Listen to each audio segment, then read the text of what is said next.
राधे राधे। कैसे हैं आप लोग? ईश्वर कृपा से आप सब अच्छे होंगे। ईश्वर सब पे कृपा बनाए रखे, सबका कल्याण करे। आज मैं बता रही हूँ कि हर हर छठ जो होता है, हर षष्ठी जिसको कहते हैं, ललई छठ भी बोला जाता है कहीं कहीं। तो यह कब है? 24 अगस्त को या 25 अगस्त को 2024 में? 25 अगस्त को है या 24 अगस्त को? तो इसके बारे में मैं आपको बताने जा रही हूँ, और यह व्रत क्यों रखते हैं, और इस व्रत में हम क्या करें क्या ना करें, यह भी मैं आपको बताऊंगी। तो हल षष्ठी है, जो जो हलछठ है, वह 24 अगस्त शनिवार को है। और क्योंकि षष्ठी तिथि जो है 24 अगस्त की सुबह 7:51 पर प्रारंभ होगी, और 25 अगस्त को सुबह 5:30 पर समाप्त हो जाएगी, जो कि सूर्योदय के पहले ही समाप्त हो जाएगी, और सूर्योदय होने पहले समाप्त हो जाएगी। इसलिए यह हरछठ जो व्रत है, यह 24 अगस्त को ही रखा जाएगा, क्योंकि जो हर षष्ठी की जो पूजा है, यह दोपहर में ही की जाती है, और 25 तारीख को हमें दोपहर में हर षष्ठी तिथि नहीं मिल रही, सप्तमी लग जाएगी तब। तो इसलिए हम सब जो माताएं बहनें हैं, वो सब व्रत 24 अगस्त को ही रखेंगे। और क्योंकि 25 अगस्त को जब व्रत का समय होगा, तब हर सप्तमी तिथि लग जाएगी, और जो 24 अगस्त को दोपहर में छठ तिथि रहेगी। तो हर छठ का व्रत 24 तारीख को रखेंगे, दिन शनिवार को ही मनाई जाएगी हर छठ। और इस दिन महिलाएं जो होती हैं, वह संतान के सुखद जीवन और लंबी आयु के लिए व्रत रखती हैं, क्योंकि अपने ये संतान के लिए व्रत रखा जाता है जो हर षष्ठ है ना। और इसमें जो है भगवान बलराम का भी जन्म दिवस के रूप में भी मनाया जाता है, इसीलिए हल षष्ठ इसका नाम रखा गया है, क्योंकि हल उनका शस्त्र है, और हर षष्ठी के नाम से वो छठ वाले दिन हुए, इसलिए हर षष्ठी के नाम से उनका यह जन्मदिन मनाया जाता है। और हलधर नाम भी है भगवान बलराम का, तो इसलिए और ये जो व्रत है, ये महिलाएं जो है अपने संतान के लिए रखती हैं, और ऐसी मान्यता है कि इस व्रत के प्रभाव से संतान को कष्टों से मुक्ति मिलती है। और हरसठ में भगवान जो बलराम है, उनकी पूजा करनी चाहिए, और संतान की मंगल कामना के लिए यह व्रत सभी महिलाओं को रखना चाहिए। और इसमें कुछ चीज़ें नहीं की जाती हैं, जैसे कि हल का जुता हुआ नहीं खाया जाता। जो चीज़ें खेत में उत्पन्न होती हैं, वह चीज़ें नहीं ग्रहण की जाती हैं। और यह जो पर्व है, यह जन्माष्टमी के एक दिन पहले पड़ता है, 2 दिन पहले।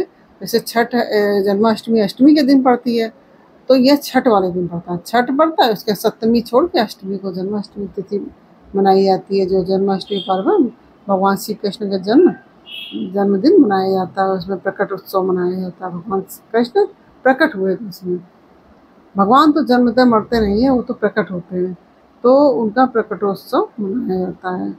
तो हिंदू पंचांग के अनुसार भादौ मास के कृष्ण पक्ष की जो षष्ठी तिथि है, उसमें हरछठ का त्यौहार मनाते हैं। और जैसा कि अभी हमने बताया कि इसको ललई छठ, बलदेव छठ, अपना अलग अलग सब जगह नाम रखा जाता है। कहीं चंदन छठ के नाम से भी लोग जानते हैं इसको। और ऐसी मान्यता है कि जैसा कि अभी मैंने बताया आपको कि बलराम भगवान का, भगवान बलदेव का जन्मदिन मनाया जाता है इसमें। और इस व्रत के पूर्ण प्रभाव से संतान को लंबी आयु की प्राप्ति होती है, जो कि हम सब 24 तारीख को मनाएंगे, क्योंकि 25 तारीख को सप्तमी तिथि लग जाएगी। अब हरछठ का महत्व क्या है, ये भी मैं आपको बताने जा रही हूँ। हरछठ व्रत माताएं संतान के सुखद जीवन के लिए और लंबी आयु के लिए करती हैं, ये मैंने आपको अभी बताई है। अब मान्यता है कि इस व्रत के प्रभाव से संतान जो है निरोगी होती है, कष्टों से उसको मुक्ति मिलती है। और हरछठ में हम क्या खाएं क्या नहीं खाएं, जैसा कि मैंने अभी बताया है कि बोया जोता नहीं खाया जाता है। जैसे जो चीज़ हम बो रहे हैं, जैसे कि हल हल जोता है, क्योंकि हल की पूजा होती है इसमें। हल जो हल छठ बोला ना, हल षष्ठी, तो इसमें हल की पूजा होती है, इसलिए बोया हो जोता नहीं खाया जाता है। और कोई अन्न या फल खाने की भी मनाही होती है। गाय के दूध को भी नहीं खाया जाता है। सिर्फ भैंस के दूध, दही, घी स्त्रियाँ खा सकती हैं। और जैसे कि जो चीज़ें पानी में होती हैं वह चीज़ें आप ग्रहण कर सकती हैं। और हरसठ में जो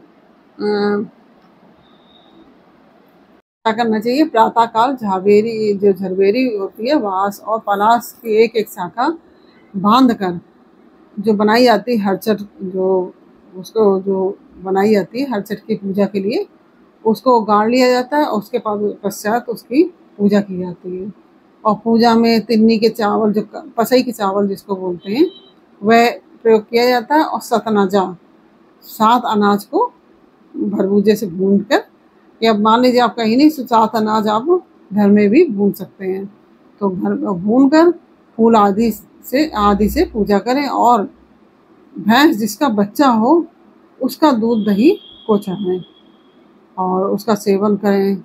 और इसके बाद कहानी को सुने। हरचट व्रत रहने से संतान दीर्घायु होती है।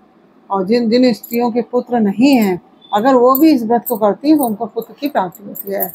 और ऐसा भी कहा जाता है, हमारी दादी नानी बोला करती थी कि जैसे कि किसी के पुत्र नहीं है, तो जो हल षष्ठी में जो कुसा जो घास आती है ना, उसको पूजा की जाती है, जो जिससे जो हलचट की जो पत्ते वगैरह होते हैं उसमें कुसा घास भी होती है।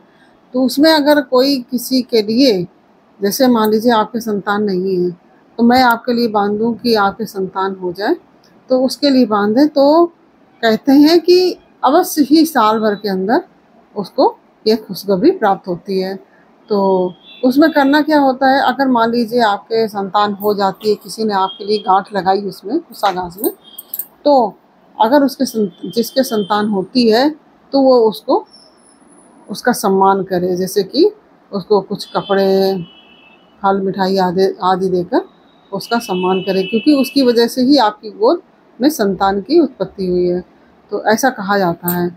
और बाकी तो आप डॉक्टर वगैरह को जो दिखा रहे हैं वो दिखाते रहिए, लेकिन ऐसी भी मान्यता है जिनके संतान नहीं है तो वह इससे संतान की भी प्राप्ति होती है।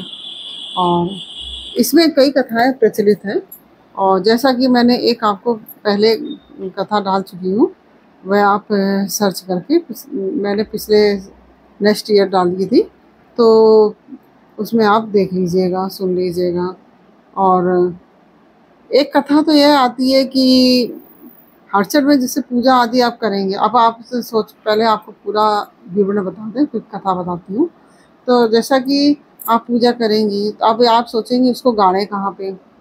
तो जैसे कि गाँवों में तो नदी किनारे या तालाब किनारे कहीं भी गाड़ दिया जाता है, एकत्रित होकर पूजा की जाती है। अब शहरों में तो ऐसा नहीं हो सकता, तो क्योंकि बड़े बड़े शहरों में फ्लैट वगैरह होते हैं, फ्लैट वगैरह का कल्चर है और एकाकी परिवार है। तो आप क्या करें, वो जो पूजा का सामान मिलता है हर षष्ठी का, तो उसको आप ले आएँ। और उसको आपके घर में अगर गमला है, तो गमले तो एक होते ही हैं, नहीं तो आप एक लोटे में जल भर लें, उसमें उसको डाल लें और उससे पूजा करें, उसकी परिक्रमा करें। इसमें 6 परिक्रमा की जाती हैं हर षष्ठी मैया की, और 6 जो आपकी जितनी संतानें हैं उनकी 6-6 करी जाती हैं। और यदि आप पहली बार व्रत रख रहे हैं तो इसमें जो शक्कर की चुकरिया आती हैं, आपके यहाँ क्या कहा जाता है ये मुझे नहीं मालूम, लेकिन हमारे इधर तो चुकरिया बोला जाता है। तो शक्कर की छोटी छोटी, वो मटकी नुमा छोटी छोटी आती है, उनमें 7 अनाज जो भूंज के रखे आते हैं, और इसमें पूड़ी वगैरह भी बनाई जाती है, जिसको कुड़ियारा बोलते हैं। तो जरूर भरना चाहिए। घर के जो बड़े लोग हैं वो भरते हैं, और उसको फिर प्रसाद के रूप में बांटा भी जाता है। तो इस तरह से आप हरचट की पूजा कीजिए और कथा अवश्य कीजिए। कथा ज़रूर करनी चाहिए।